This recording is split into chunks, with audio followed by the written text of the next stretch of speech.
Welcome to the Athena Wellness Podcast, the show that invites you to take a seat around the community fire and listen to stories that inspire. I'm your host, Kathy Robinson, author, coach, and founder of Athena Wellness, a company that's dedicated to supporting you on your journey to live more wholeheartedly. Hello and welcome, friends. Thanks so much for joining me for the shortened Wellness Wednesday episode, a little midweek boost to help keep your warrior vibe high. For the winter season, I'll be putting away the portable equipment that enables me to do the van casts that I've been sharing this year. I'm back in my studio in front of the microphone for the Wellness Wednesday episodes until spring. Since July, my solo shows have been focused on reimagining midlife wellness and envisioning the future. And last episode, I spoke about how to begin again after a significant life transition, like the death of a loved one. While outlining the process and questions to work with in that episode, I promised that I'd share a project I was mulling over called 6 Months to 60. And that's what we'll be exploring today.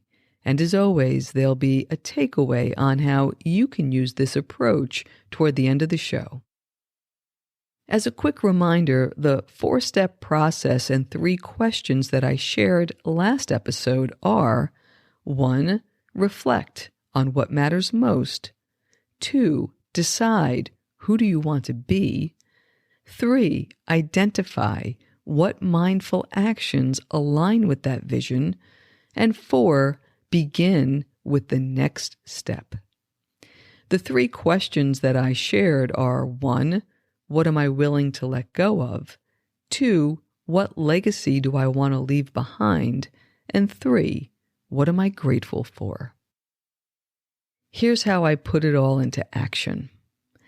Last week, I did my 21st Prolon fast, which is a 5-day fasting with food experience that I shared in a 2022 podcast episode, and I'll link that episode up in the show notes. The fast is more than just dropping 5 or 6 pounds, which I did, but it gives me time to rest and reflect because during that time, I also fast from as much outer noise as possible while spending quality time outdoors, meditating, and journaling. So that was the perfect backdrop to use the framework and questions to help me consider how to be more intentional with my time as I move forward, which led to creating a 6-month roadmap to experiment and try different things. I'm excited to explore new possibilities and unique experiences and growth opportunities. This is about creating a life that has even more vitality and meaning by being true to myself and connecting deeply with others. So why a roadmap? Road mapping is used in the business world all the time as a way to communicate corporate strategy, which is the why. This allows the leadership team to create plans on how the strategy will be achieved, including the actions that need to be taken, which is the what, and the time frame, the when. I'm happy to say that that is not the approach that I'm going to take. I want to try something new, and so the way I'm using the concept of a roadmap for my 6 Months to 60 project is more like how I plan for a road trip. I want to clarify my destination, in this case, my vision for the next decade, yet have the flexibility on how to get there, including the routes I choose and the time it takes. This is more about exploration, discovery, and enjoyment rather than execution and achievement. And that's a huge departure for me. I'm in unknown territory, hence the need for a roadmap. I'll be working with the broad themes of body, mind, and spirit. I refer to these as vitality, flow, and connection on the holistic wellness spectrum that I created and included in my book, The Athena Principles. and I'll put a link in the show notes where you can get a free copy of the Spectrum if you don't have the book. Within these 3 broad themes are 7 sub-themes, which are for vitality, movement, and nourishment, for flow, simplifying, intuitive living, and expression, and for connection, there's contemplation and community. The last 2 sections of the roadmap are what I call guideposts and mile markers. Guideposts are sources of information that helps a traveler make a decision, and mile markers are meant to show your current location. On this metaphorical roadmap, guideposts will be used for periodic check-ins, and mile markers will be used during those sessions as a way of determining where I am and where I'd like to go next. I'm also including something I'm calling off-roading, which are alternative options for spontaneous activities. And no road trip can happen without gear, the things we need to get from here to there. That said, I'm taking a minimalistic approach, utilizing items I already have and expanding practices that serve me well. Here's why I want to diverge from the way I used to use road mapping. In the past, meaning in my corporate years, I'd determine what I want, when I wanted it, and how I was going to get it. In other words, the focus was on the goal, time frame, and action plan. Once that was determined, all I needed to do was execute it. And that approach worked flawlessly for me for years. It was also exhausting. And now with hindsight, it was limiting. I could only achieve what I could imagine based on past experiences. Fast forward to present times. This past year, I've been experimenting with creating a lifestyle I love, and I've learned a lot about my desires and preferences. Even so, what I'm about to outline may sound onerous to you. For me, it matches my personality type, and it focuses on things that I love to do. And I enjoy having a framework, so my daily activities happen without thought, more habit and less of a list of things that I have to do. I hope you can feel the distinction as I describe a portion of the plan in some detail. It feels like my 6 months to 60 project is inviting me to try a new way, to give myself permission to enjoy all the elements of wellness. And if something begins to feel like a chore, to change it to something that moves me along the path to well-being in a more enjoyable manner. To give you a sense of the roadmap, I'll use the theme of vitality as an example because it's the most concrete one. The sub-themes of vitality are movement and nourishment, and here's how I'm thinking about the guideposts and mile markers for each. First, movement. I love feeling fit and strong. It's that feeling that gets me out of a warm bed on cold, dark mornings. After decades of experimenting with gyms, personal training, cycling, marathoning, and boot camps, what seems to work best for me is a mix of weightlifting and running workouts. I have a treadmill and weights in my basement where I can do a solid workout. And I also love to run the trails when the weather permits. But over the years, I've found a local CrossFit community that's fun and supportive. In fact, the best workouts ever have been in that box, and I love leaving there feeling every muscle in my body enlivened. So here are my movement guideposts. Weekly, I want to do at least 2 running workouts of 3 to 5 miles each, and 3 CrossFit workouts with an emphasis on building muscle and maintaining flexibility and balance. Home weightlifting sessions can also be substituted for CrossFit, and I can run on my treadmill or run outside, and all of my workouts will be done early in the morning.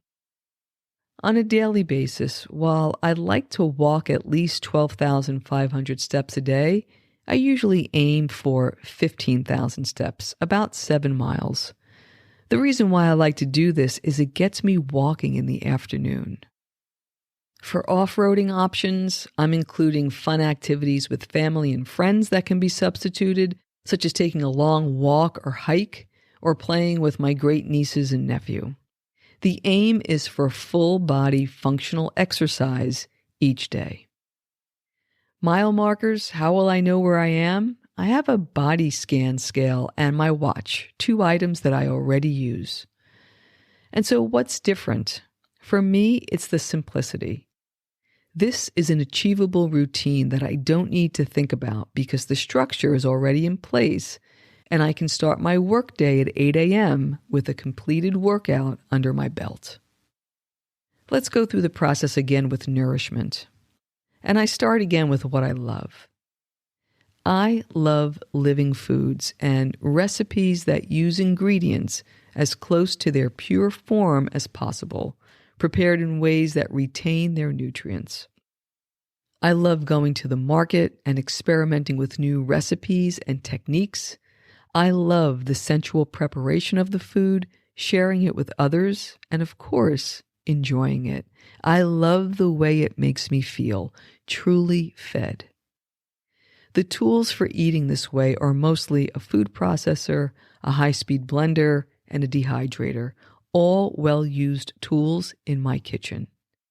Of course, there's a time factor. When committing to eating this way, there's food preparation that has to be factored into the weekly schedule. When preparing this roadmap, I originally thought that I'd do some type of 6-month restrictive challenge, but it's not feeling right. I also know that my personality thrives with an accountability structure, such as when I use a meal planning app. So I decided on a plant-based approach with minimal amounts of processed food and the following guideposts instead. On a weekly basis, I'll shop at the local farmers market and schedule a batch meal prep session where I can prepare meals for the week and try at least one new living foods recipe. On a daily basis, I'm setting a minimum of a 12-hour intermittent fasting period, starting from after dinner in the early evening and going through breakfast the next morning.